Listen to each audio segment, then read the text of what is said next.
What's up? Welcome back, everybody, to a special 200th episode of Hops Geek News, a podcast that talks about comic books, movies, TV shows. We typically feature a beer of the week. Now, like I said, this is episode 200. It's a special one. We've been around for a while. It's kind of weird. It's kind of crazy to think about where we've come. So we have a couple of guests that are going to join us for a very important piece of 2023 because without them, we wouldn't have read half the comic books that we got to read this year. So, of course, Ken and Tom, you know them from the ODPH and Off the Cuff Tom, and also Nerd Initiative's Turn a Page. They are going to be joining us here in just a moment to talk about our favorite comic books of 2023. First things first, social media, right? Follow us everywhere, anywhere, Hops Geek News. That's where we're at. Find us podcasting platform, same. If you've just stumbled upon this, that's where you can find us. And then always, we'll be at MegaCon. We're going to be at MegaCon in a month.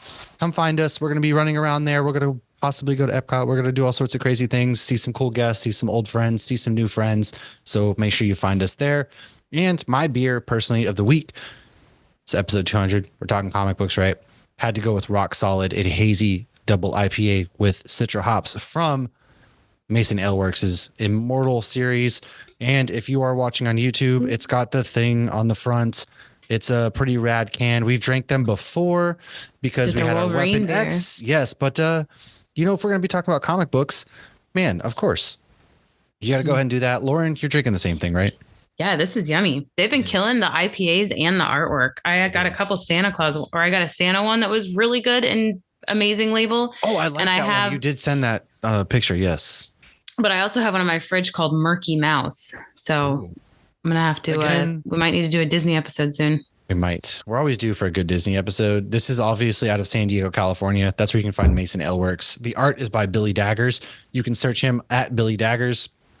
And like I said, without the two gentlemen I'm about to introduce, however, I'm going to let them introduce themselves. We would not have read half the comic book. So, Ken, we'll start with you. Welcome to the show. Go ahead and introduce yourself.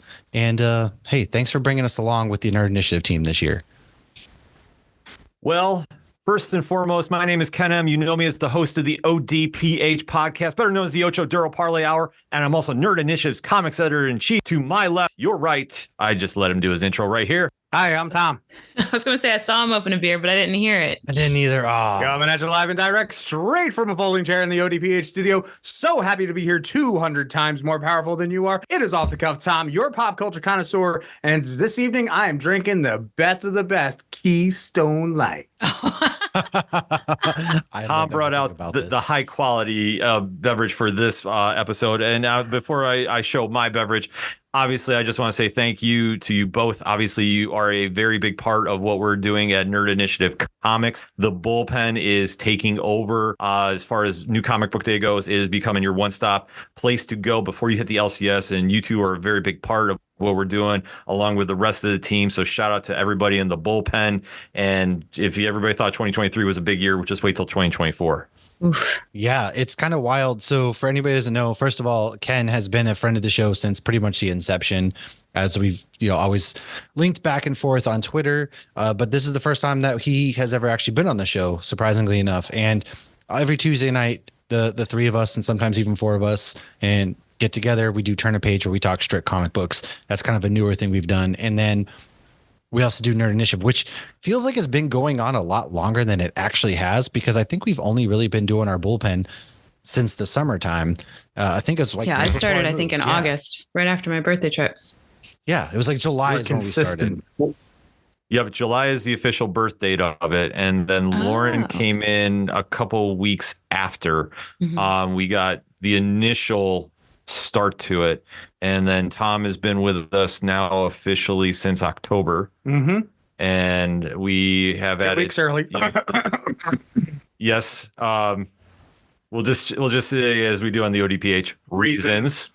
So since that point, but yeah, and just what we've done in 6 months. I mean, to put into perspective, and not to say like, look at us and self high five, but it's been something that we've kind of given a lot of comic fans the blueprint that if you're a big fan and you want to put the work in and really get your name out there, we've been doing it now, and we've grown every single month since we've done this. And it's really gotten to a point that we're now a place that you're seeing the name pop up in trade paperbacks as far as for quotes. You're seeing a lot of creators reaching out to swing through, and it's just growing and growing. And there's something that happened today that we can't talk about really on air per se, but congratulations to the team about another big win that you'll be seeing pop up next week as we record this. So Merry Christmas to all. You're getting a special gift on Tuesdays. Stay tuned. Yes. ... So I will say what I've loved about joining the team is this is something Matt and I have been wanting to do on our own for a while, and we just haven't had necessarily the framework or the consistency to do it, especially because we're connected with Hops News. So we've always had that website. And so this is like, I've committed. I know I'm going to get at least one comic book a week. So I'm definitely doing it. I'm making the time. And so I love that it's kind of, made us be responsible and made us be consistent, because that's honestly how you grow, is consistency. And real quick before Ken does introduce his beverage, I want to shout out something real quick, because this is coming out January 1st. New year, new us. Wow. There's something very important if you're listening to this January 1st or January 2nd. The Cheersies. The Cheersies Awards will be announced live on the Nerd Initiative YouTube network, and it's probably going to broadcast over all of our individual social medias as well. Mm-hmm. It's the biggest event to wrap up 2023, put a bow on it, and really congratulate every single creator that put in some serious hard work. Man, so this, at the time, we have a day before it wraps up, and we've gotten over 1,000 votes, which is by far the most in the Cheersies history. We've gotten multiple categories that are coming down to the wire. They're separated by just mere votes. It has been astonishing, the reception. We've had companies write in some things. We've had them pushing it out for us. And so 8 p.m. Eastern on the Nerd Initiative Network, you're going to see us giving out those and announcing those awards, which is something that's really special and really big. So make sure you tune in for that. First, come on, tune in for that. Are we wearing our tuxedo shirts? I think I'm going to. You got to get a little dressed up once in a while. Okay. I might not be able to, because I will be literally running into the studio that day, but we'll see about what we can do for that. But yeah, no, the Cheersies, the best thing about it is it's all fan voted, and seeing a lot of the write-ins come in, and especially with one category too, that it really made a difference. And then that creator is now in the running to win a Cheersy, and also for issue of the year is now in the running. Like, there's been such a fan vote movement going on down the final stretch. It's amazing to see. I'm loving seeing the companies reach out and promote this, and a lot of the creators are getting behind this too. And it's just, it's a reflection of, like, they're putting in all the hard work, and the fans are receptive to it, and they're making their voice heard, and it's unlimited voting. So it's old school TRL style, and that's the best thing about it, because if you really feel that passionate about it, you want to get your voice out there every single day, and really just be a fan about it, because that's all it is, a celebration of fandom. 100%. 100%. And so make sure to tune in for that. It's going to be awesome. And now, Ken, what do you got? What are you drinking? Well, see, I really don't partake in the beverages like you do, but I did whip out the Yingling glass or a nice cola from a local station that provides fuel for my car. So I definitely just wanted to bring out my classic Yingling. If I ever do, I do drink Yingling, but I don't do it that often anymore. It's a solid lager. Yeah. It's what I really kind of what I grew up drinking. Actually. Yeah, same honestly, here. To be honest, vitamin Y, man. Yep, but That's it's something pretty fancy. Yeah, like I love this glass. So like I bring it on certain special occasions. One thing we'll have to do after the Cheersies too, we'll have to talk to the powers that be at Nerd Initiative. We need some glasses. As I we was need like an official Hops Geeks, my like Hops Geek glass, the last glass. one in like existence, because we only made a few. And I shattered mine while Lauren recording. Brokers. I was like, we should get some. We should get some pint glasses, whether it's Nerd Initiative or whatever it is, and expansion, if you will, because I always love a good glass. I have so many glasses. Same here. You never have enough glasses. No, you don't, unless you're my wife, in which we have too many. I was going to say, don't tell my husband. Don't tell our spouses. But seriously, folks, let's get to the meat and potatoes, if you will. So we are going to talk about our favorite comic books. So the way we kind of are going to do it is we have publishers such as like DC, Marvel, Image, Boom, Dark Horse, IDW Publishing, Comixology, some special shout outs and some indie ones. And we're all just going to talk about rather than list our favorites, because we could be here literally for days, we're just going to pick our number one favorite that we had to choose above all, and give like. But we're doing a draft, right? Because you told me I had to have more than one option just in case. I wanted to do a draft, but then I thought it got confusing. Okay. Only like the three of us have played like fantasy football and stuff, and I was like, you know what, we'll just make it simple. We'll pick. I was ready to draft. I even read a specific second DC comic this morning, just in case somebody else read two DC comics all year. No, we can just pick our favorite. Read a lot of Marvel. We can pick our all favorite. If it's the same, it's the same. But we just want to celebrate the year of 2023, and especially shout out the ones that made us just really get excited. So I want to start with Tom. I'm gonna let you go ahead. Let's pick. You know what? We'll start, because I know for you, I can pretty much guess what this one is. But let's start with Boom. What was your favorite? It's all Power Rangers. Yes. I knew it. I wanted to lead you off because I knew it was going to be Power Rangers. And I got to say, they had a heck of a year. Oh my God, did they have a year? My God, did they have a year? Everything from Ryan Parrott leaving to Missy Flores taking over the mantle, the unlimited runs, the everything in between. I could talk Power Rangers all day. We've talked Power Rangers, matter of fact, on Turn and Page once or twice. I've said it before, and if I could take 2 seconds, a lot of people know me as a Power Ranger guy, and if you don't follow me on the socials, I mentioned that this year is the 30th anniversary, and these opportunities that I've been able to get to be able to talk to folks with, comic books and pop culture, and the people that I've interviewed has all been attributed to Power Rangers. So they are nearest and dearest to me, and it's always going to be Power Rangers _1 in my book. Yeah. It's crazy. It's 30 years. Because I remember coming home from school, sitting next to my brother and watching Power Rangers. Oh, Amy Jo, the whole crew. And man, honestly too, is that Darkest Hour event that they have kicking off right now. That's been really solid. I am so angry. Like, I understand that Missy's busy doing, Dead Lucky and everything over, with the Massive Verse and with those guys. But I'm very, very bitter because of the fact that we're getting one book a month right now from her run. Okay, from her run specifically, because we got spoiled as heck when we were running with Mighty Morphin and Power Rangers as two separate runs. And now it's that slow burn. I'm like, give me the next freaking issue. Well, but that's the whole thing about with how they had it set up with Boom, because you have to remember Ryan was doing both books at one point. Yep. And then Matt Groom came in too. We all know him from Inferno Go Red, amongst many others. Mm-hmm. And then when Missy took over, she really slowed the pace down. And I think that did a great service, because if you're coming in after Ryan Parrott's run, and obviously Ryan for writing the series as long as he did, 6 years, I believe. Oh yeah. Melissa came in and slowed it down, that if you're a new reader, you could jump in and you can really take your time getting the vibe, everything going on with Simone D. Gianfelice on the artwork. Simone. Oh yeah. Like I say, and it was just such, a cool vibe that going right out the gate. You have that final panel where Zed's lying unconscious, and you have Mistress Vile, as we know, the former Rita Repulsa, standing on top.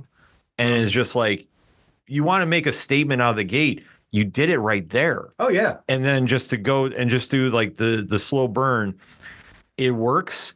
And that's why I think everybody's really getting into this series. And especially, it's one of the best comics out there, not just even pop culture. Like, it's one of the best comics, period, every month. And we've got also following up with that, we've got the Ranger Academy, which I was very skeptical getting into because it is not necessarily canon. They're adding to it. So, I'm a little bit of a gatekeeper when it came to that, but 3 issues in already, I'm getting it. There's some good pacing in there. And then I know we got an Unlimited coming up soon. Yep. The Morphin Masters. So I'm interested to see how that's going to tie in, because all the Unlimited lines run parallel to the story that's going on right now. And I just wish they would stop naming every single Unlimited #1. That's very true. We got to do it for sales. We understand. But yeah, number ones are hot. But yeah, I mean, especially with the Amy Jo run coming up, man, like gonna be a big year for Power Rangers for 2024. I'm with you. Mm-hmm. I didn't choose Boom, but before we get to our choices, Ken, what do you got? For Boom, this is one of my favorite books every time it comes out, I've said this publicly. I've said this to the author when I had the pleasure of talking with her about this book. It's grim. It is a book that is not just a story. It's a vibe. It's an energy. I always kind of relate it to, it's like the Ocean's 11 of comics, because it's done in such a way with Flaviano and Enrico Renzi on the art, and the amazing lettering of Tom Napolitano, who I don't think gets enough credit for what he does in this series. And especially, like, it's just such a different feel when you read it. And obviously written by the one and only Stephanie Phillips. It goes into a lot of different directions. And it's just such a very interesting story about a Reaper who has a screw up at the job and unlocks a mystery, and just how it spirals from there. And the first arc is amazing. The second arc has been very cool. Now heading in the third one, it really has ramped up a lot of moving parts that you watch it, or you read it, I should say, like it feels like watching for a movie for me, because it's done in such a visual presentation that it just stands out, and it doesn't feel like a normal comic. And that's why I say, like, it's a vibe, like it's just cool. And that's where I kind of make it's the Ocean's 11 thing. It's a different thing than you'll see anywhere else at the comic shop. And I think when you have that kind of creativity and such a presentation from top to bottom, like the creative team is one of the best ever put together. It just really sells itself. And like, I could just sing about this all day. I know the omnibus is coming out very soon. I am definitely investing in it. And it's just so punk rock DIY. It's one of my favorite series of all time. I've had an issue 1 on my to read shelf since it came out. And so, now I guess I have to just buy the omnibus and just dive full on in. Stephanie Phillips. So she's going to be coming on the show here in January. And man, she is, if we have to name a creator who's having a hell of a back half of 2023, especially with Capwolf, she's writing that. She's got Grimm. She's also just recently, now she's gonna be writing Spider-Gwen, and it's everything ongoing too. Yes, it is. Everything she has been touching lately has been just absolute gold. She's got the Midas touch. And if you haven't read Stephanie Phillips yet, I cannot tell you guys how badly, it doesn't matter what comic it is. If you find her name on it, it's going to be good. So make sure you pick it up. But more importantly, like Ken said, Grimm has been phenomenal. Phenomenal story. Yes. Well, my comic book guy put it in my box, like assuming I would like it. And then I never got around to reading it. I just, you know how it is. I hope he's not listening right now, Lauren. Stack of comics. Oh, I just spent $60 there today. It's fine. I will say this. If you're not hooked by the end of issue 1, I don't know what else you're looking for in a comic, because this is just a general statement to anybody. Just the little things they do. And I'll even say, Lauren, when you read this, when you see Don't Fear the Reaper by Blue Oyster Cult appear, tell me that's not going to be one of the coolest scenes you've seen in a comic. That's all I'm going to say about it for a spoiler. And I didn't even give anything away. But let me know after you see that panel, and just the reaction, just like the creativity, it's done with it. Gotcha. I mean, that's a great song, and with a Reaper, even better. I mean, we've talked Supernatural a little bit, which if Matt ever starts watching it again, Ken will come back on to talk I will, because it's been the holidays. All right. I haven't been watching the holiday movies. There's a Christmas special. There's a Christmas one. There's one. I know. I've seen it. That's true. I'm gonna get back. Don't worry. So, Lauren, what do you have from Boom? I haven't read too much Boom this year. So the one that I picked is actually one I talked about a couple weeks ago. It was the one and done one that was the Christmas special, the Stuff of Nightmares sleigh ride. I just thought it was a lot of fun. It was festive. It was, it was funny, and it was a horror, and, just, it was fun. That's all. I talked about it. Yeah, I talked about it a little bit more detail a couple weeks ago, but I've loved R.L. Stine since I was 8, since I could read. Yeah. Does it still give you goosebumps? Every time. Oh. Probably because it's like 40 degrees outside down here in Florida. That's probably more so why, but. Oh no. She's dying, folks. Somebody think of the poor Floridians. Seriously, who do I complain to? I'm so sick of this crap. It has been a cold, wet fall. As I like it. 40 degrees is like spring up here. So Yeah, it's no 31, feels like 27, and I still have a hoodie on. It's actually 61. I just hoodie looked and it up. shorts. Hoodie and shorts always for this guy. You know, We have the heater on. I'm going to go ahead for Boom. And this one's a very popular comic book. It's by James Tynion IV and Werther Dell'Edera. It's Something is Killing the Children, man. It's one that I have raved openly about as well. And man, I got into the game late. I didn't read it right away. It was one of those like, oh, I'm going to read. And, you know, there's going to be a Netflix show and I'm going to get to it. I'm going to read it. And then we started doing the bullpen and I was like, all right, now's the time to catch up. Then I can start talking about it. And so I caught up in like a flash, and my God, it's got everything. It's action. It's got, you know, the really Mystery. good horror. Yeah, mystery. It's got horror elements, but it's got like that Japanese anime style vibes going for it. And it's got just everything I love in a comic book. And so hands down for me, that one is Something is Killing the Children. And they just finished up a really big arc. So recommend reading that. And then they have actually coming out next week, House of Butcher is dropping. And they just wrapped up House of Slaughter. So lots of good spinoffs. Yeah, the one thing that they do very well, I think James Tynion is the master of slow burn drama, because every arc that they do for Something is Killing the Children is slow burn. And the payoffs are just so emotional that, without giving anything away, the most recent one, absolutely blew me away. And I've had the fortune and pleasure of reading these for like a while. Like I'm like Matt, like I came into the game late. I'm catching back up, and I'm just like, every time I was hearing about this was winning awards, I was like, okay, this is pretty good. After reading it, I'm like, yeah, there's no way this shouldn't win. And even what they're doing now with the spin-off books too. House of Slaughter is anthology style. It focuses on one character, and the creative teams that come in there really do fantastic work. The first arc absolutely blew me away, and that's been like the pace setter for everything else. And it's just such a unique stories they're telling there. And then especially their spin-off stuff. They have Book of Butcher, Book of Slaughter. You know, like they have so much in the works too, that when this finally hits Netflix, this is going to be a monster, no pun intended, that I truly feel this is going to be like the new Walking Dead. Is this coming to Netflix? Do they have a deal? Yeah. Oh, yeah. They do. Oh, wow. I'm only like 3 February, volumes in. My comic book shop I went to 3 shops and couldn't find volume 4. And so finally had to order it. But it's been I didn't know they were doing a Netflix series. That's going to be amazing. It got announced right before the strike happened. Oh. So it went away. Like it was like a week or 2 before, and then it was like, boom, gone. Yeah, it was announced briefly. They haven't announced any casting obviously yet, but I'm sure that's going to be ramping up here soon. Yeah, I didn't start till September, and it was because Matt told me to. You know, it's so good. Had to do it. I listen. Let's roll into one that Lauren's been getting a lot of love from lately. Let's roll into Dark Horse, and I'll kind of kick us here with Dark Horse. And my favorite comics from them has been the Star Wars hyperspace stories. And the reason why I love those so much is just it gives me a classic, good old, like, it's a space adventure. It's a space opera. And this whole entire run of Star Wars hyperspace stories has just been that kind of old throwback to Star Wars again, where you're just following different characters. And it's just a fun adventure. There's nothing overly serious, and it doesn't take itself overly seriously.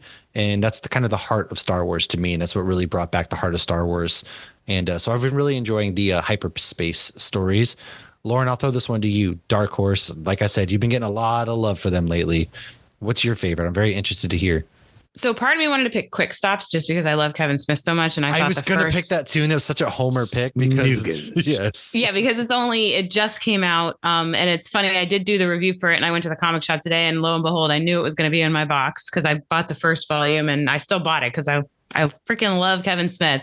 And, I don't want to pick that one though, because it just started. So I feel like that's going to be more 2024. So I'm going to pick one that fully came out in 2023 that I have been reviewing and that I have loved. And it's a book I wouldn't have picked up if I hadn't been given it through Nerd Initiative. And I'm so glad that I read it. And that is The Alternates. It is a Patton Oswalt book, funny enough. And it is just such unique perspectives and such unique takes on superheroes. And they're called The Alternates for more than one reason. And it's a spinoff from the comic Minor Threats, which, like, I read The Alternates, and it was one of those, okay, you can enjoy this story by itself, but it's based on another story. And I immediately read the comic, and before I wrote the review, I messaged my comic shop on Instagram and was like, hey, do you have Minor Threats? And they're like, yeah, we have one left. And I'm like, perfect, put it in my box. And so I went up there that day, picked it up, read the whole thing, and then wrote the review for the alternates. So I was instantly like, I want more on this world, because it's, everybody's talking about superhero fatigue. And obviously I don't have superhero fatigue. If you've listened to this podcast, you know that. I'll take whatever I can get to an extent.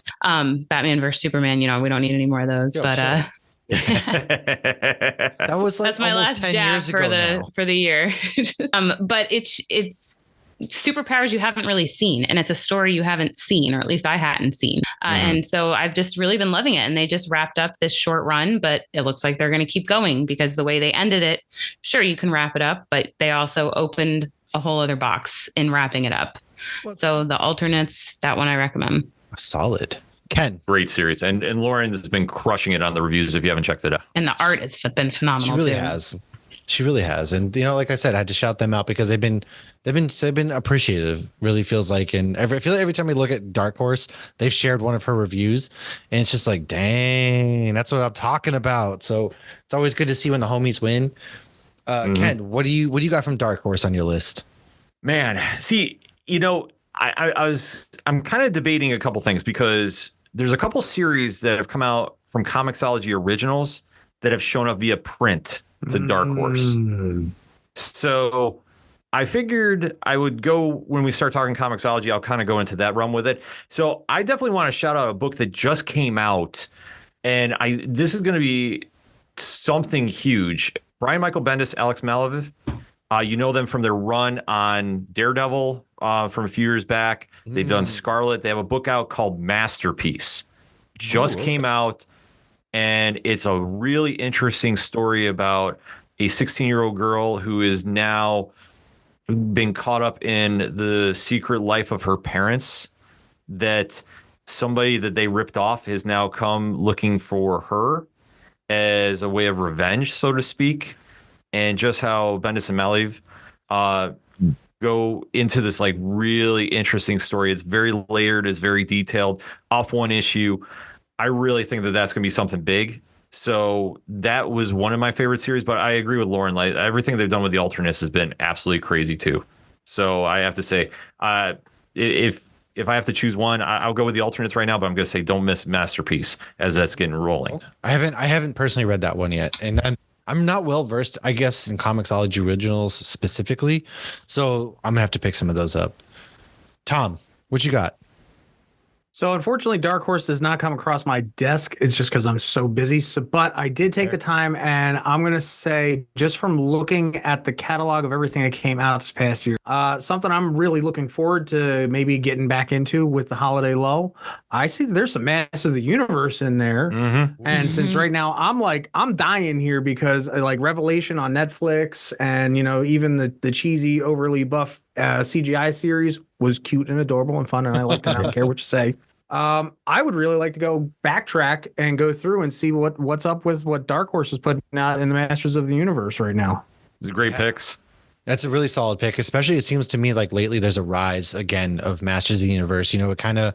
We went through like the 2000s period where there really wasn't a whole lot. Kevin Smith brought back his series.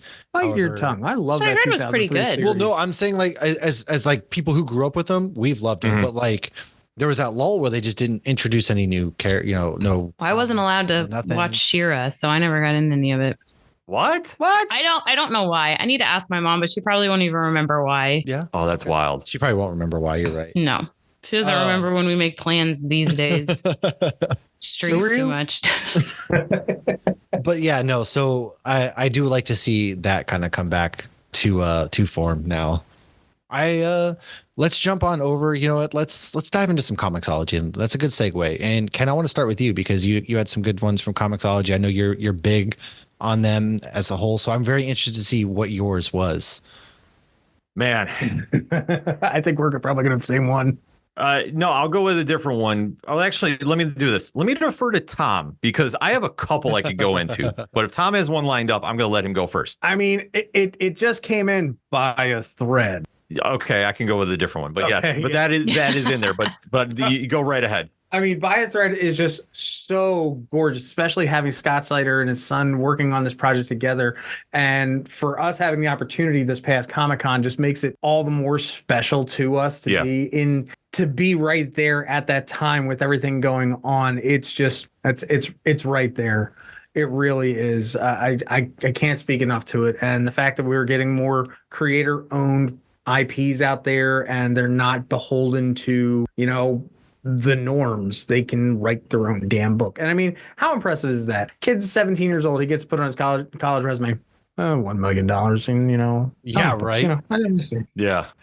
No, if you haven't read By a Thread, Scott and Jack Snyder are doing this really interesting story. Kind of reminds me a little bit like of a little fantasy, a little RPG style, a little bit of like anime too, with Valerie Fococci. I apologize if I messed up their name. The artwork is absolutely brilliant. Unbelievable. Yeah. So that being said, it's only got 2 issues out. It's going to be up there for best series of the year for next year for 2024, hands down, because I believe it's going 5 issues. And it's really been something it has so many different elements going on. Like I could sit there and just buzz about it all day.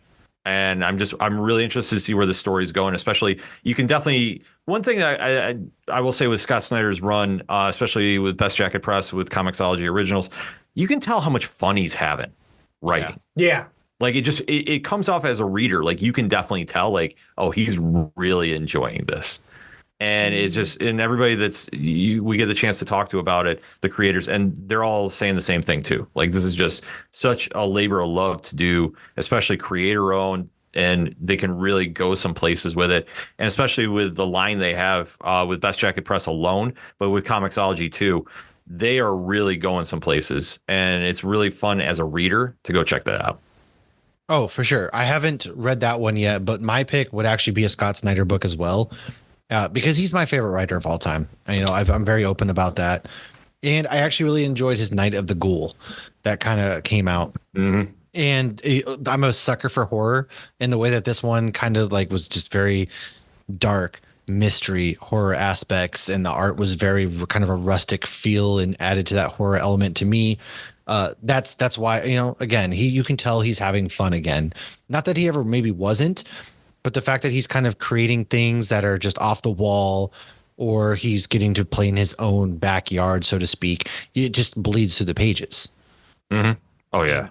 So yeah, if you haven't picked up any of these, like Scott Snyder, again, he's one of those creators. My image is Scott Snyder. Ooh, all right. Do you pick Comixology, Lauren? I've only read one Comixology this year, and that was actually for Nerd Initiative. And it was a longer one. It was a graphic novel called Boxed. And that's, again, obviously every comic we've read this year, we've probably talked about on this podcast anyways. But that one was the one that was all about, it was a lot of Greek mythology symbolism, and it was a lot about AI handling a pandemic. So, when I talked about it on the show, I talked about how it's science fiction. I'm doing quotes if you're just listening, because a lot of this doesn't seem very science fiction these days. It just seems futuristic, not necessarily sci-fi futuristic. So that one was really a thought-provoking kind of one, because obviously we're coming off the heels of a pandemic, knock on wood, and AI is a big issue right now, whether it's your livelihood or just for fun or this or that. AI is big right now. And so is how would one handle a pandemic, and how should you handle a pandemic? So what would you do if AI decided they were going to handle the pandemic? So it was a very interesting read. I'm looking forward to the second one, because it did not finish in one. And obviously with AI, you can open Pandora's box, and that's literally what they did in this. So it's a lot of, I love when there's a lot of symbolism and a lot of layers to the story, and this is definitely one that has that. Again, they've only released the one issue, which was a longer one. It was I think 140 pages, something like that. So it was a graphic novel. But again, Connoisseur was quick reads, so it's like, even if it's a longer one, it's a quick read and it's a great story. And plus one, sorry to interrupt. I was going to say, and plus one of the best things about it is a lot of those stories do come to print via Dark Horse. So a lot of them are making the translation to print. And that's something I think is just very cool for anybody that wants to still buy it in physical form and support your comic shops. You can still go pick these stories up, and have the physical copies as well too. So like I say, they're doing some really cool things. And like I say, with Scott's stuff too, I know Clear just came out on trade paperback. I know Neri is just now coming out in print form. And one of his other series is coming out too. Dudley Datsun, that's coming out very soon too. So a lot of cool stuff, but in print form too. Yeah, 100%. Now I know, Lauren, you were about to dive into Image, so let's go ahead. Let's do it. We'll go into Image. What do you got, Lauren? Image is always a hard one for me because it's one of my favorites. Like I've always like I Image. had to really dwindle this down because I know we have a couple. Like there's one of them that could have been both of ours.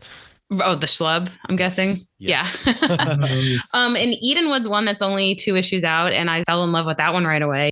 But the one that I'm going to pick because I've been reading it, I think they're on issue 14 or something now, but I think my comic guy said they took a little bit of a hiatus because of Edenwood, and that's Noctera.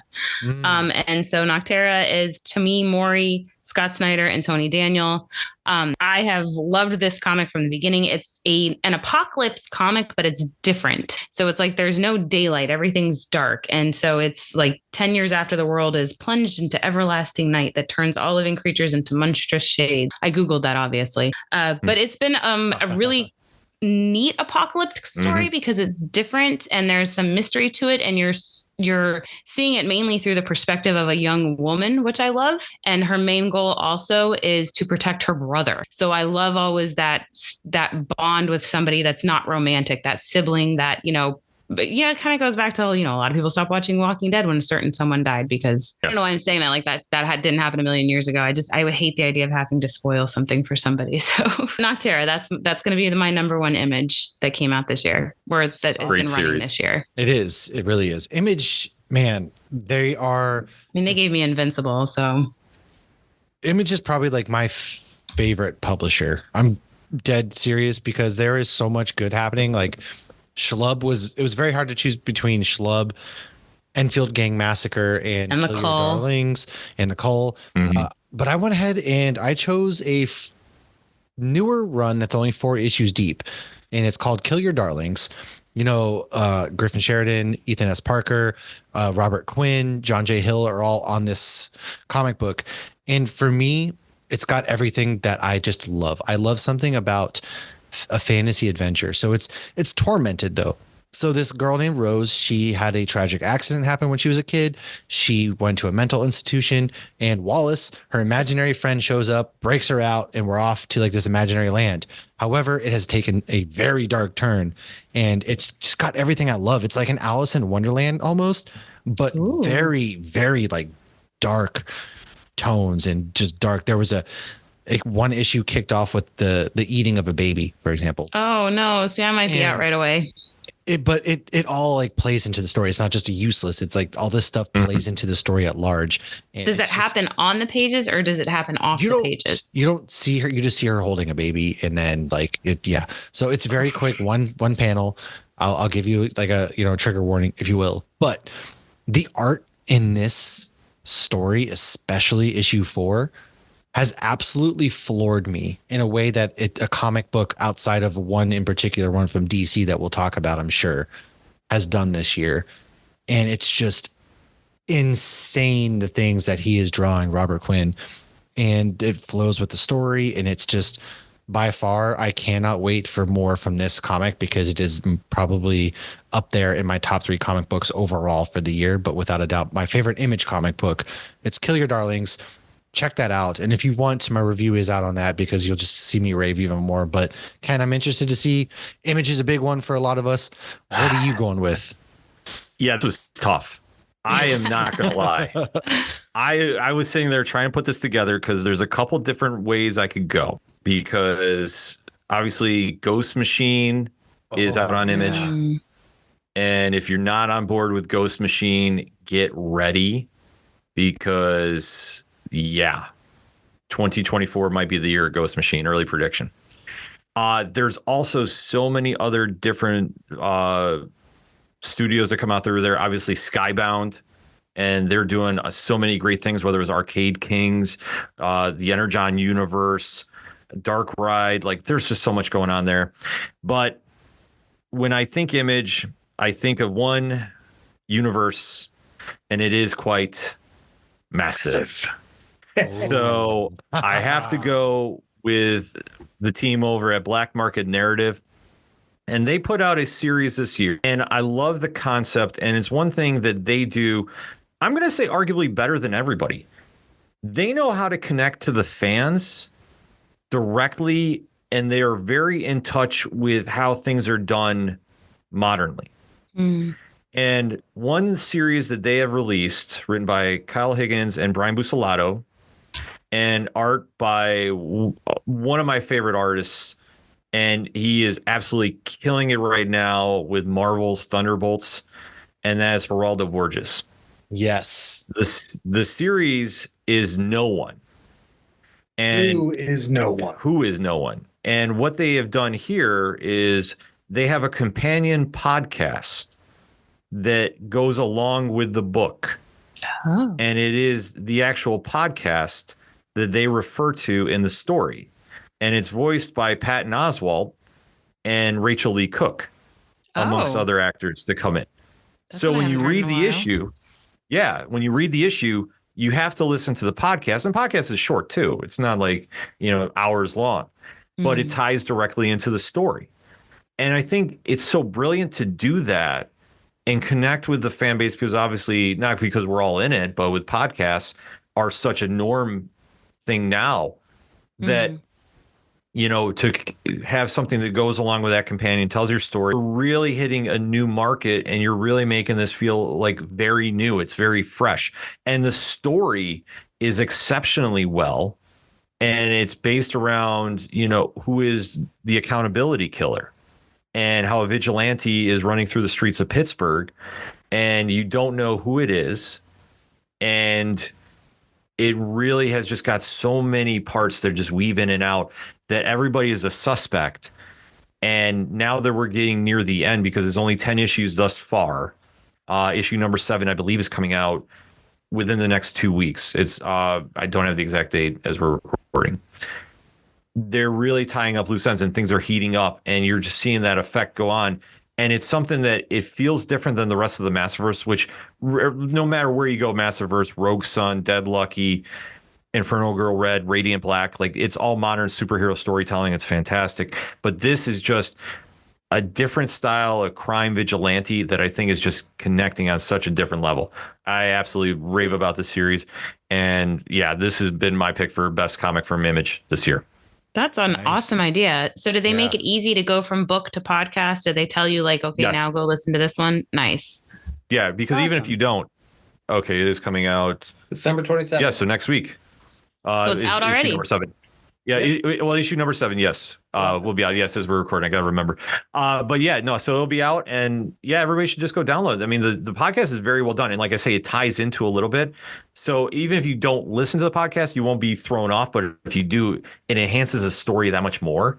That you're like, oh, okay. And just some of the voice acting they have done, that when you read these pages, you'll hear them as they talk. And it's just like, it's such a different vibe. But I love the creativity here. And it's something the Black Market Narrative does all the time. So I'm really excited to see what they have coming up. Obviously, it was a toss up, honestly, between this and what Radiant Black is going with the Catalyst War right now. And that is about that one. Well, the fact that, I mean, it's not really a spoiler now that you have 2 Radiant Blacks. They have their own series going, and eventually it's coming back together with what is going on too. And just issue 24 was one of the best issues of the year, and to see how it sets up for that. And then when they actually had a vote like they did for keep Jason Todd alive or dead way back when. There wasn't the 75 vote difference. Damn it. No, it wasn't, but it was close though. I mean, I still say Matchell should happen, but I digress. But just the fact that they do that with your main character, like who does that? But that's something that Kyle Higgins and the team do over there all the time. And like, I love just how they're connecting with fans like that. And it's some of the best work. But like I say, No One, if you haven't read that, go check it out. I think it's just absolutely brilliant. Tom, what's up? Well, it's talking, staying right in that whole Massiverse. Ken's already hinted on it. It's Inferno Girl Red. Our good buddy Matt has just written such an amazing book, and hopefully everybody got on the Kickstarter for the next series. Mm-hmm. Funny anecdote that I don't know if you guys were privy to when Ken originally. So because Matt did Power Rangers, Ken needed me to come on to help do the interview because I'm so well versed in Power Rangers. Duh. Mm-hmm. So I get on here and he sends me the preview copy, the review copy. I shouldn't laugh as deeply as I was. Oh God, it's such a good anecdote. It works. So it works. So here I blaze, for lack of better words, through Inferno Girl Red, and I just tear right through it. Like a raging inferno. It was seriously like white hot. And I keep going, and I get here. I'm like, dude, I can't wait to talk about this and that and this and that and this and that. And Ken goes, dude, you're not supposed to read up to page 20. I read all 3 volumes well before release. And I'm going, shit. My bad. Well, I mean, we have to give some clarity though, because the book was out on Kickstarter, and this is when it came over to Image. Yeah. And they broke it into comic form in 3 parts. So at the time, we were talking about volume 1 because we didn't want to spoil anything for anybody.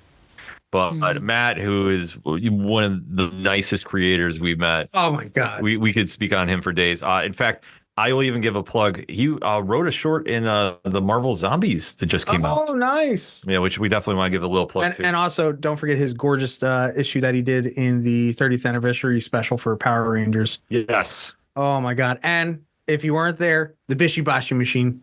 If you were there, you were there. Yes. But but just to see Bishibashi machine? What is Bishibashi? That's a machine and it goes Bishibashi? Like take most MXC from Spike. Oh, I love that show. Yeah. And put it all together in an arcade. Bishibashi. You can't understand this damn thing. You just drink and play the game. Yeah. Anyway. No, but yeah, just the fact that he's had such a big year, and I love the fact his Kickstarter got greenlit like almost instantaneously. Inferno Go Red will be out next year, which I can't wait to pick that up. Yeah, and I can't wait to read at a decent pace. Yes. Let's move into a bigger publisher now. Let's talk Marvel. All right. So for Marvel Comics, I'll just go ahead and start off with my favorite this year. Honestly, has been Predator versus Wolverine.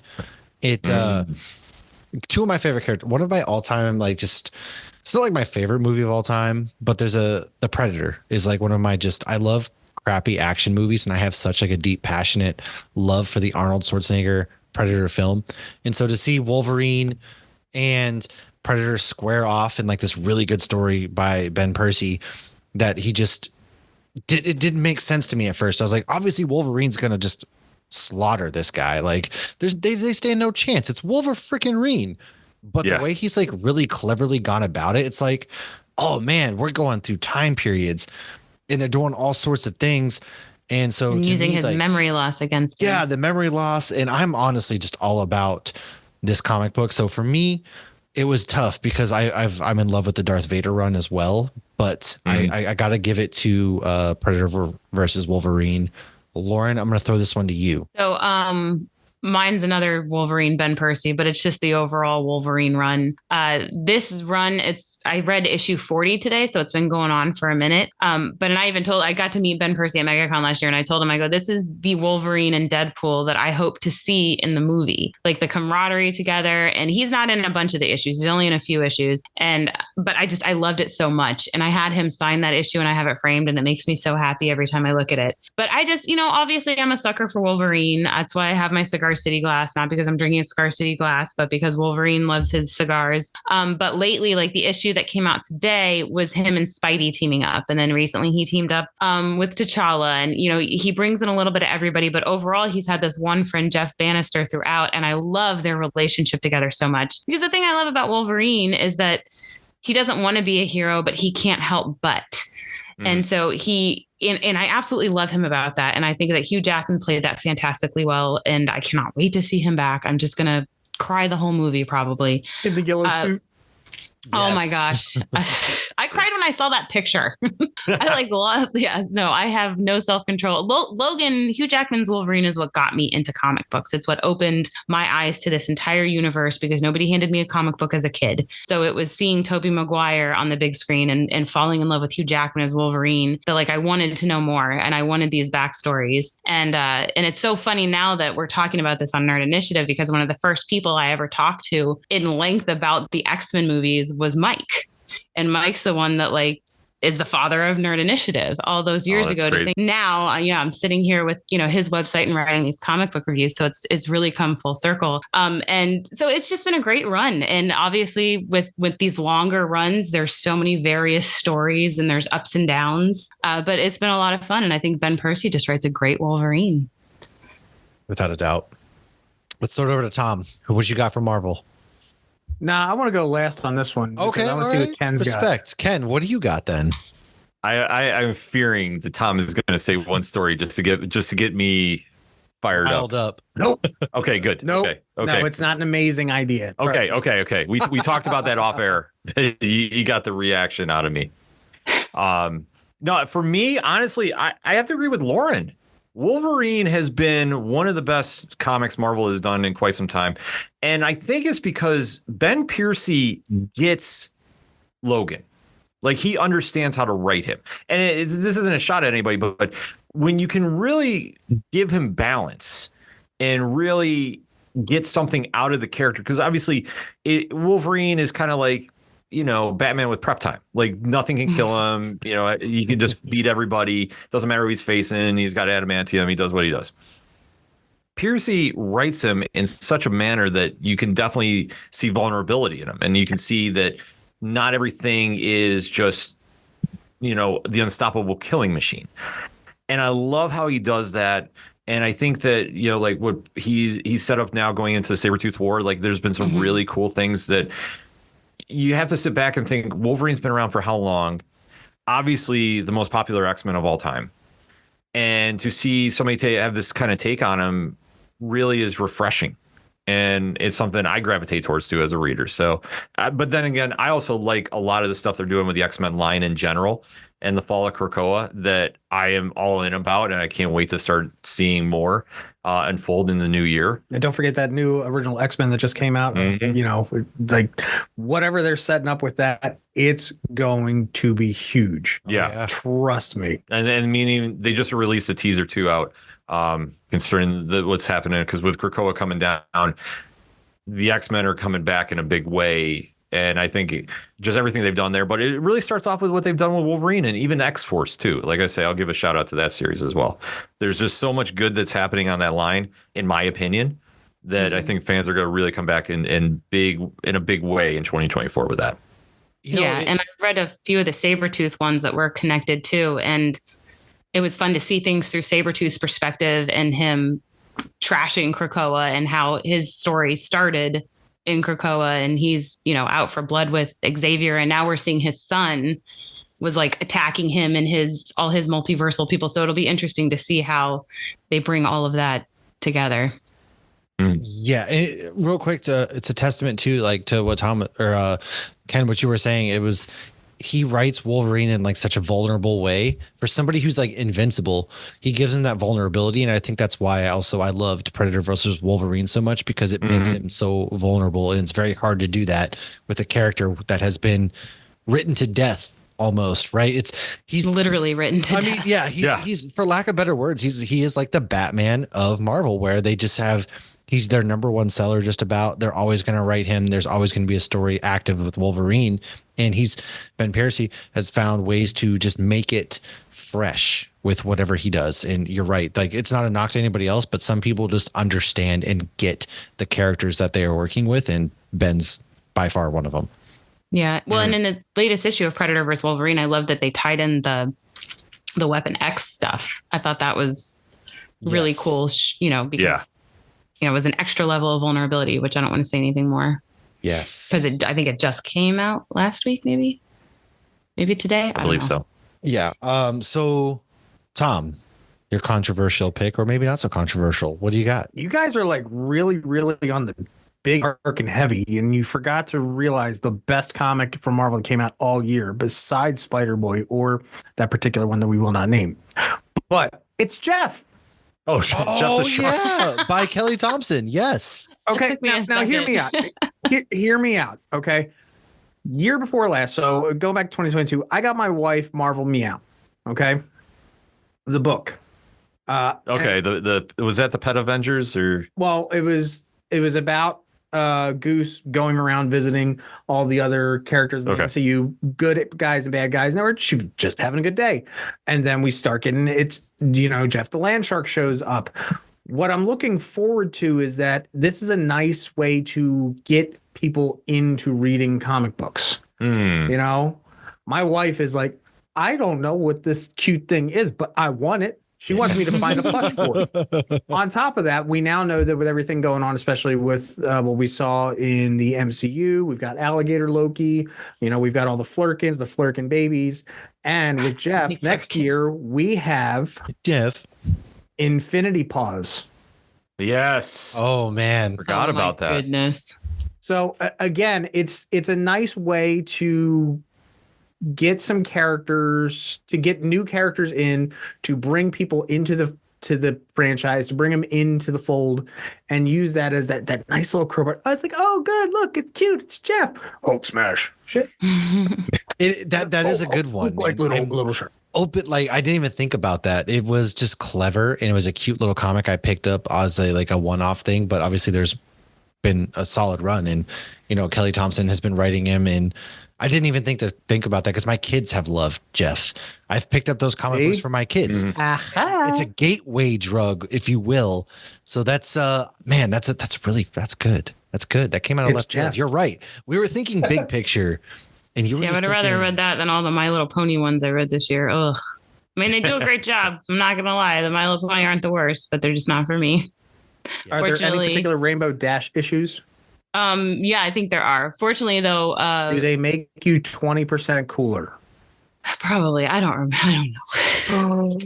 I just made my son he went quick from loving My Little Pony to hating it, and I don't know if it's. He then told me he doesn't want anyone at school to know he likes How to Train Your Dragon. So I don't know if he mentioned My Little Pony, and somebody was like, "That's for girls." Oh, that sucks. But it's funny because when we clean out his room, I'm like, do you still like, he doesn't want to get rid of all the My Little Ponies because he's like, they have horns and they can fly and they're really cool. And yeah.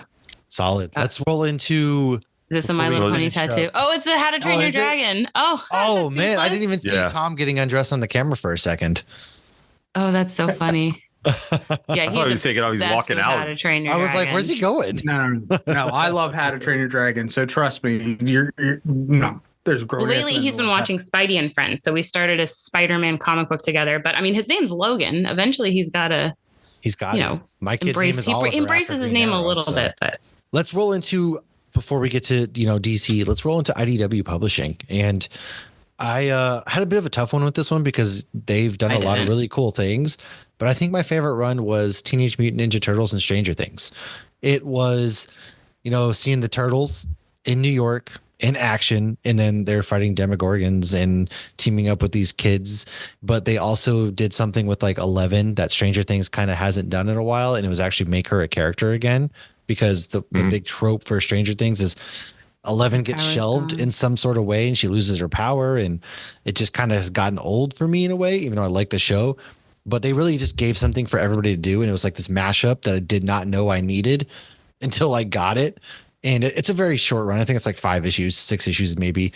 But it was really solid. The artwork was beautiful. The way that they blended into like the reds and the yellows with their darks and light colors, and the upside down was drawn really well. And honestly, though, it was one of those crossovers. Obviously, it was IDW and Dark Horse. They kind of collabed because one is owned by the other. And so for me, that was my IDW for the year was that crossover event, because I love a good crossover, and I freaking love the Ninja Turtles, man, so much. Turtles Rangers crossover was better. It's hard to argue against that. It is hard to argue against that. And then also they're doing like a bunch of different Godzilla runs. And another thing that I love so much is Godzilla. So it was really hard to just kind of like narrow this down. But I went with that one. So we'll go into Tom then, since Tom has some thoughts on IDW. What do you got for your IDW pick? Oh, it's a Last Ronin, Lost Years. Yes. Oh, okay. Yes, solid. You know, to see where Mikey gets to, so we can have a better understanding is, yeah, it was there. It was right. You know, we knew where we were going. So to see how do we get there was just like, Mike. Yeah. But yeah, if we want to talk more IDW, it's thanks IDW for letting Boom play in the Power Ranger sandbox. Yes. Ken, what do you got? Well, I was going to say the TMNT Power Rangers crossover was up there for me. IDW does a lot of great stuff. I have an idea what Lauren's pick is, and I will echo that one. But yeah, I was going to say I definitely think that series is great. But there's one that flew under my radar, and I'm catching up on it now, and it's Beneath the Trees Where Nobody Sees. Ooh, I've heard you mention that on Turn a Page, I think. Yeah. So it's a very, very different story. And if you haven't picked it up, it's a sleeper book for me. Like I say, when I'm talking to other comic fans about it too, it's one that throws you off because it looks like a very sweet, innocent book, and it is anything but. So I definitely am catching up on it. I don't want to spoil anything about this series, but it's one that caught me off guard. I know that Tony, Mr. Marvelite over at Nerd Initiative, this is like one of his favorites. And like we've kind of talked a little bit about it too. And like I say, it's a very different concept. It's very cool though. And I definitely am playing catch up. And it's one that I'm seeing on a lot of best of lists, and rightfully so. I definitely have to agree with that. Lauren, what is yours then? Mine is The Hunger in the Dusk by G. Willow Wilson. That is one when Ken first asked me like, hey, do you want to review this one? I looked at the cover and I was like, ugh, this does not look like something I'm going to like. I'm going to give it a chance. Because if you've been listening to this podcast, you know I don't like Lord of the Rings. I'm not into like elves or orcs or anything like that. And a few pages in and I fell in love with this comic. I absolutely loved it. And I'm loving what they're doing because it's such like enemy of my enemy is my enemy. So I'm going to befriend the enemy. But it's so much more because some of these characters are so rich and good. And like every time you think like, oh, here comes the trope of, the assumption was made and da da da da da. And that doesn't happen. And then at the same time, they'll have a twist that I don't see coming. So I genuinely am loving the characters because the one thing that I absolutely hate is unnecessary drama in any story, whether it's a comic, a TV show, a movie, the whole like, oh, it isn't what you think it is. And it's not what you think it is. And then they do a whole storyline on that. I mean, a lot of the Arrowverse, I felt like turned into some of that. And that's why a lot of us kind of were like, okay, we're out.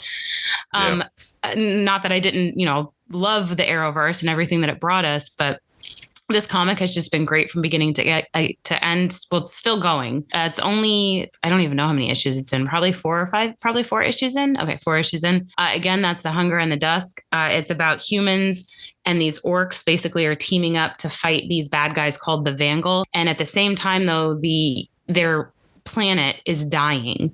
So it's like, do we continue to stick together and fight these evil people? Or do we just look out for our own because we know that the world is dying and we have to get all the resources we can? So it's, you don't know what's going to go on. And one of the things I love the most about it, though, is the discrimination the humans and the orcs have been raised with. And they don't fully know why. The younger generation doesn't know why. Meanwhile, the older generation is the ones that instilled that in them. So it's, I feel like, very symbolic for today or for any generation, honestly. How often are generations are taught to hate. And that's what these younger generations of humans and orcs were taught, but they're hanging out. They're fighting the bad guy together. They're trusting each other. And I'm loving it. I can't say enough good things about it. It's fair. I haven't read that one yet, but I see you get them. And so it's on my list. And I know you've heard me rave about it too. Yes. It's amazing. It's one that I would obviously love. I just haven't read it yet for some reason. So that's only so many hours in the day. Yeah. It kind of flew under the radar, but this one was one that I caught wind of word of mouth. And I was hearing a lot of fellow fans like, you really need to read this. And I picked it up. I was like, oh my God, this is amazing. So yeah, I mean, I think now it's catching on. A lot of fans are really getting into it, and rightfully so. Like I think there's going to be a big series going into 2024. Well, let's get to DC. Let's do it. Lauren, I have a feeling I know what yours is, so we're just going to go ahead. She's read maybe 2 DC books all year. So I read what do you have? Graduation Day. It's City of Madness. Of course it is. Yeah. Well, with Christian Ward. I knew that, and so that one would also be mine. However, since you've picked it, I don't want to both do it because it is hands down like it's beautiful. It's I read 2 today. It's still going strong. We talked about people who understand the characters they write, and Christian just gets the entire world of Batman and Gotham and how Gotham is his own entity, and he is playing with Harvey Dent in a way that I've never seen somebody really write Harvey Dent before, and Batman and Alfred and their dynamic, and yet the whole Bat family. And it's just, if you want to listen to us rave about especially issue 1, we did do Turn a Page, but if you want to hear a little bit more, we talked with Christian as well back in September, or no, it came out in October, right when the issue was coming out. And man, that would be mine. However, since Lauren picked it, I'm going to go with Night Terrors. It was a really fun crossover event that pitted like people like the Flash. I'm all for like random Justice League or DC characters getting together. So when I can get Cliff from Doom Patrol teaming up with Zatanna of all people, or the Flash playing in this world that's like with Zatanna, because it's all characters you don't see together like hardly ever. It was very So in the comic, does he say what the fuck the whole time too? Or is that just a if show? I remember correctly, he says it once or twice. Okay, It's because I very feel like much, that's his Yes, catchphrase. I think he does. yeah, Okay. it's been a while since I've read the thing because it wrapped. I didn't know up if that was August. Brendan Fraser's catchphrase or Cliff's. Yeah, no, it was. It's now become his. Yes, One yes. becomes the other. You know, it's some people are just written, and it's sad to see Doom Patrol has come to an end TV wise because Brendan Fraser played it so well. But yeah, mine would be Night Terrors because the art was fantastic. Again, I love a horror element, and there's a lot of horror mixed into playing with nightmares of these characters we love, and everybody kind of had their time to shine. So for me, it was Night Terrors. Let's throw it to Ken. What was your DC of the year? Let me defer to Tom just because I want to make sure I don't steal his pick. There we go. Okay. Nah, I'd be green with envy if you did. Fair enough. Is it Green Lantern? So it is specifically Tim Sheridan's run of Green Lantern right now. Scott. Is just killing it. He is writing an amazing book, and the fact that with all the backlash that with Alan Scott has gotten over the years, Tim Sheridan is actually taking all the proceeds that he makes and is going to give it to the LGBTQ community.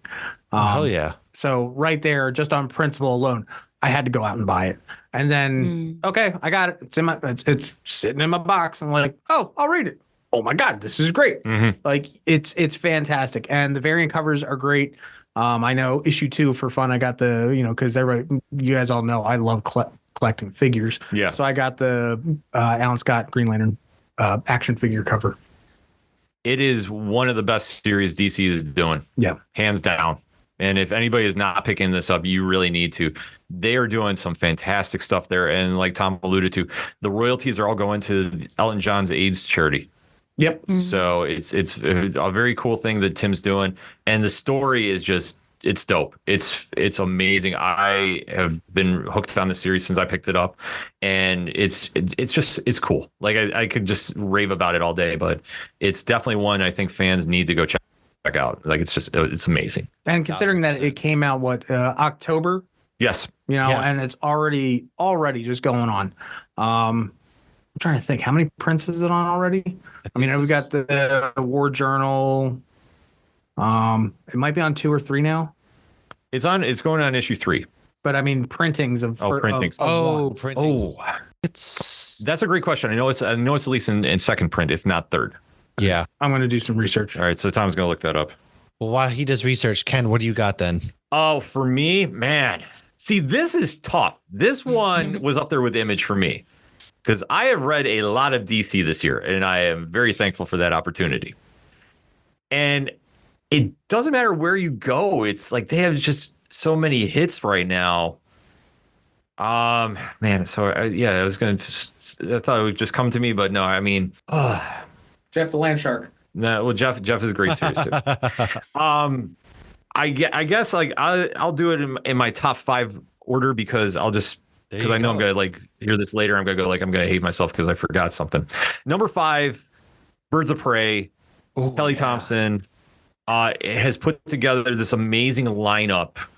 And being an old school Wildstorm Image Comics reader from the 90s, I marked out when I saw Zealot was on this lineup and how Kelly is writing her on this story. It's amazing. The story is big, fun action, and it's crazy. It's always a great read. I have thoroughly enjoyed it thus far. I love the dynamic of this team, and I think that how Kelly has really written Harley Quinn has been great too. Also, I will give a shout out to Ryan Parrott. Also did Harley Quinn Black, White, and Redder. Yes, he did. Yes. And the story he did there is one of the best Harley Quinn stories of all this year. So definitely want to plug that issue. I believe it's issue number 3. That one is a great pickup. But how Kelly and the team there has done this series it's fun. And if you haven't checked it out, you really need to. Number 4, Alan Scott, the Green Lantern, like Tom alluded to. It's in like top 5 of the year. Like it's amazing. Number 3 is going to be Batman and Robin by Joshua Williamson and Simone DiMeo. This series is just fun, and especially like in comparison to the amazing work that Jorge Jimenez and Chip Zdarsky are doing on the main Batman title. Like this gets just big action. It balances out the father-son dynamic because it is very strained right now because of reasons. But where they're going with the story, like it's always just eye-catching. The plot is very cool. It's got some really interesting twists going on with this, and like I say, I could rave about this all day. Like it's 4 issues in, definitely worth picking up if you haven't checked it out. And then also Joshua Williamson's Superman right now. Might be one of my favorite Superman runs of all time. Him and Jamal Campbell, and I know they've had a slew of artists in currently right now. Bruno Redondo from Nightwing is doing a couple issues, and that story is just insane.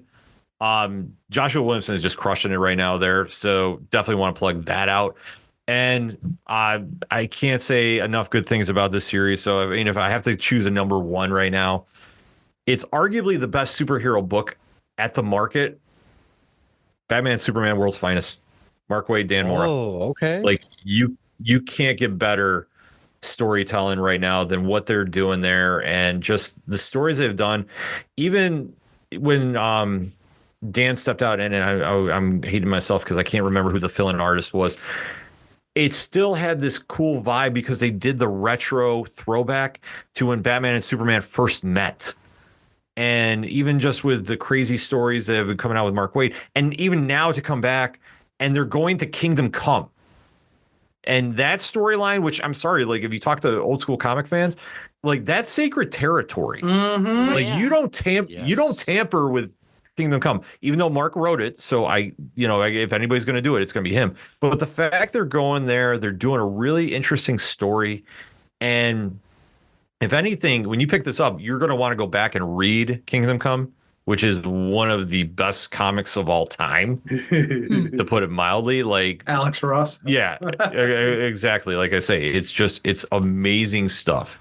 So if you haven't checked out, I mean, Batman, Superman, World's Finest, the run they're on right now, like it's my fight forever. I hope it never goes away. I hope they do this book for like 500 issues. But that's just me being a greedy fan. So if you haven't checked it out, go get this. Nice. And now I do want to ask before we go ahead and wrap up the comic portion of 2023, are there any comics that we missed or from any studio that you want a special shout out this year that's really stood out to you guys? Because I've got a couple that are there in my mind, such as Mad Cave Studios, Devil Wears My Face by David Pepose, friend of both Nerd Initiative and Hops Geek News. He has absolutely been slaying it there. And then I also want to shout out Alan Dunford and team with Grandma Chainsaw, which may be like my favorite Kickstarter of the year, was just unbelievably hilarious to read. I'm so glad I got to read that. That was on my list. Those are 2 big ones for me. So I'm interested to hear what ones have we missed that you want to especially talk about and shout out. I will defer. I'll go last on this one. Again, I have to agree. It's because everything I've read for Nerd Initiative, for Turn a Page, everything that has come across my screen or hands, particularly Grandma Chainsaw, Devil Wears My Face. They are phenomenal books, and I cannot wait to see where they go, especially Grandma Chainsaw. Like that left me going, Yes. more, please. Yeah. Don't worry, kids. I do all my own sounds. They're from like two different writers who really understand like the horror elements that they're playing with. Like David is out here playing in almost like a oh man, Dan Brown-esque horror. He's Yeah. take Dan Brown and just twist the head of it. and it's very cat and mouse, and it's a classic cool twist on the exorcism bit, while Alan is playing with all of the old school horror films we grew up watching, the slashers, Texas Chainsaw Massacre, things like that. And But there, it has so much gore, but it also has enough camp in it as well. that you could get away with it to be a Saturday afternoon special. It's very much like Evil Dead, where there's he old enough a to lot of remember those? gore. You might be. Probably not. Maybe, guys. Jeez, I'm 33. I got He knows a lot of things I don't expect him to know, though. I'm cultured. All right, I'm a man He's an of old culture. soul. I am. You know what? These knees. They tell you all they need to know. Old man knees. But yeah, no, those are my I like two when we have favorites. people on the show that are my age. Well, Lauren, speaking of, They're both giving a thumbs up. Elder Why don't- millennials. Yes. why don't you give us, Lauren, anything that we've missed that you want to touch upon? I mean, a lot of the comics I've loved throughout the year, I know that our listeners have listened to. I've loved the Vader run this year. Colin Kelly and Jackson Lansing, I've been very much so enjoying their Guardians of the Galaxy Hive Mind, run. Yes. I only started their Cold War run. I didn't realize I only had some of the issues and not all the issues. And that has been a project to find all of the issues because they're weaved in and out of other comic series. Check out their Batman Beyond Neo-Gothic series that's ongoing with DC. That's been a pleasant surprise as feel like well. Anything with both their names on it is gonna be good. Yeah.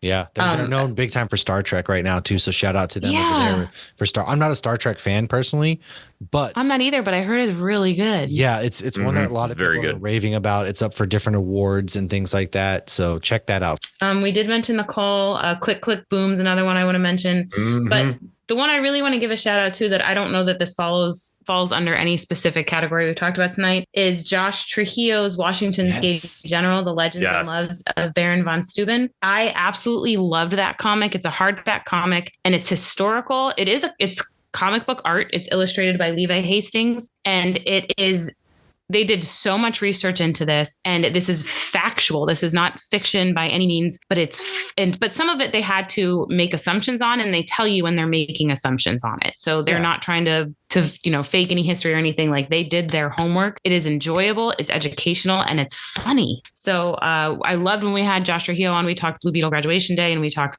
Washington's Gay General. And when I got that book and I read it cover to cover in one sit down, and it was fantastic. And my daughter's a history major, and I was like, you need to read this. She hadn't even heard of Baron von Steuben. I was like, have you heard this guy? And she's like, no. I'm like, you should read this. He's amazing. Yeah. I love shout that out to one. Josh really and Levi on that one, because that was one that I loved too. He talked to us and he sent it. He was nice enough to send it, and we got to read it. And I bought it still. I wanted that hardcover. Yeah, I'm a history nerd, and for me, and obviously the whole military aspect too, there's a lot of stuff I didn't even know, and I was just like, dang. And it was beautiful. It was very interesting. Just like how he became so powerful and like didn't even speak the language of the people around him. He's also and how broke he the got whole to time. States. It was weird. Like, yeah, it was so interesting. It was. Fake it till you make it. That's one of a very true story of fake it till you make it, because he did. But yeah, Ken, last but not least. Okay, so I think we covered most of like the Image brands, but definitely Ghost Machine came out with Geiger Ground Zero. That's a great introduction to where things are heading to after the big one shot is coming out in January. Skybound, like I said, Transformers #1 has been like Daniel Warren Johnson and what he's doing there with that run. Bumblebee's still dead. Yeah, Bumblebee's still dead. He's not coming back, folks. Has really re-energized the Transformers universe, if I can say that. And it's just been fun. It's just been like every time you're seeing just like the layers get peeled back on what they're doing with them and G.I. Joe and with Duke and Cobra Commander series coming.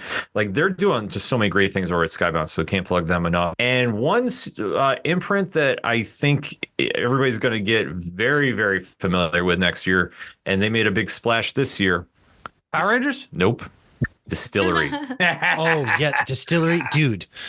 Distillery and Ghost Machine are like the two that I am so excited for the year 2024 because Distillery has already kicked off an announcement with Christian Ward and James Tinian. You know, they're doing a comic book together, dropping in April, and it's already in my like early runnings for comic of 2024 just by the names alone. Yeah, dude, those are massive.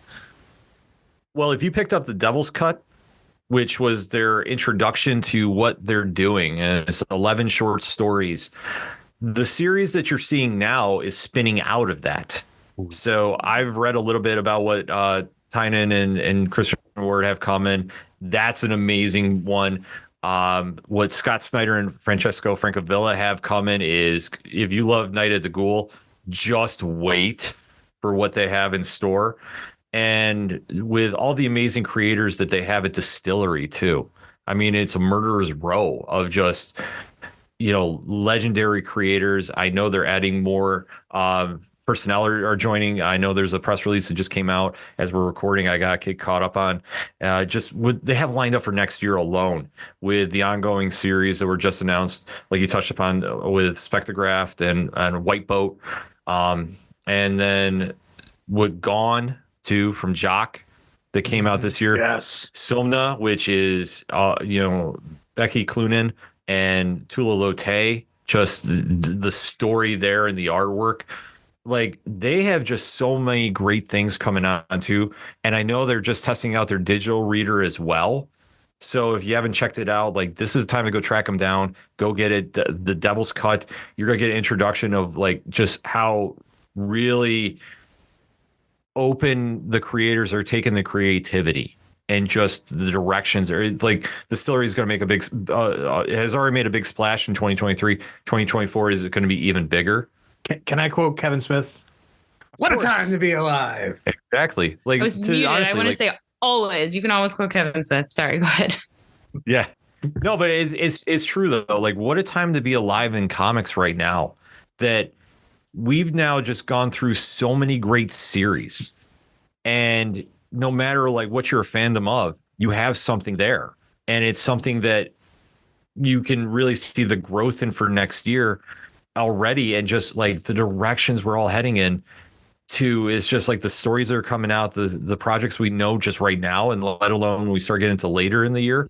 Like 2024 is going to be a monster year, and like I'm so excited to go check it out as a fan. Well, let's think beyond that. What are we doing for episode 300? Hopefully We're doing drinking an out of that in-person one. bottle that Distillery has that has like their name branded on it. Like that's what really We're gonna be caught my live eye, at San too. Diego Comic-Con. That's what I'm saying. I think we just need to have like a fearsome foursome live somewhere. like Just a do the massive New York I City like it. Comic-Con, maybe something.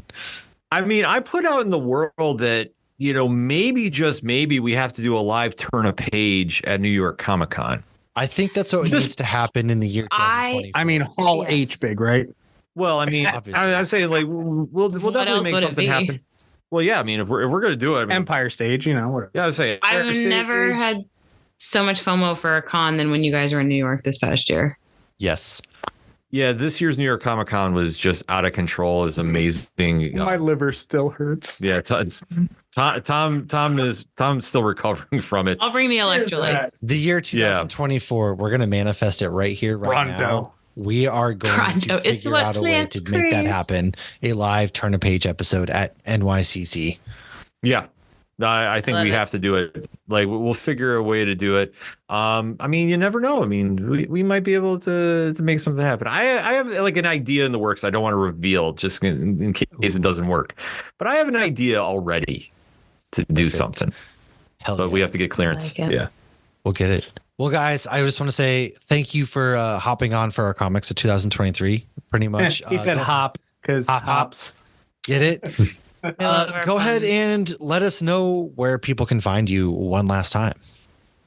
You can find me everywhere on the social medias. That's right. More than likely, Matt doing his due diligence is going to put me right there in those liner notes. So you can click the link, do the thing. But more importantly, you can see me hanging out with these wonderful, fine people that I've had the opportunity to talk to tonight.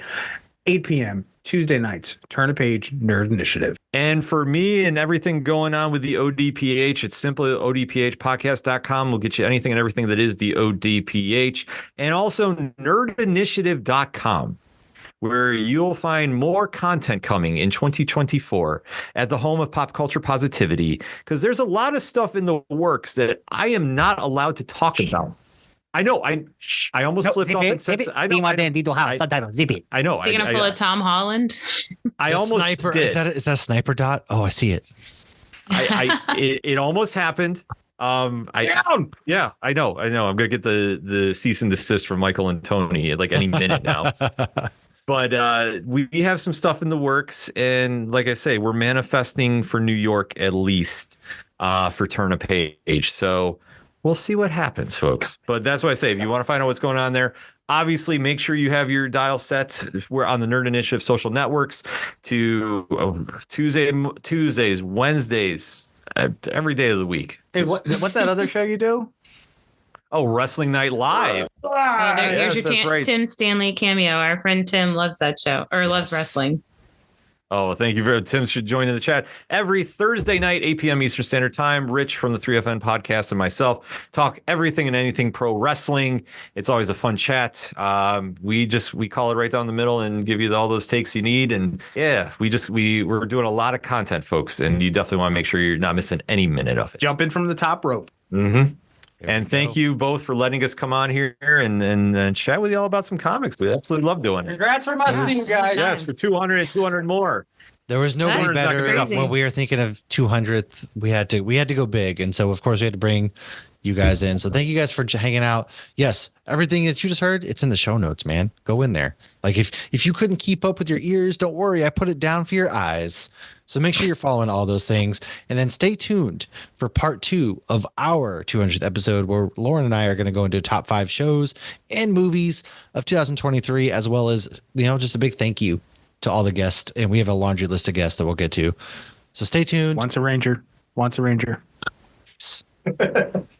Cheers.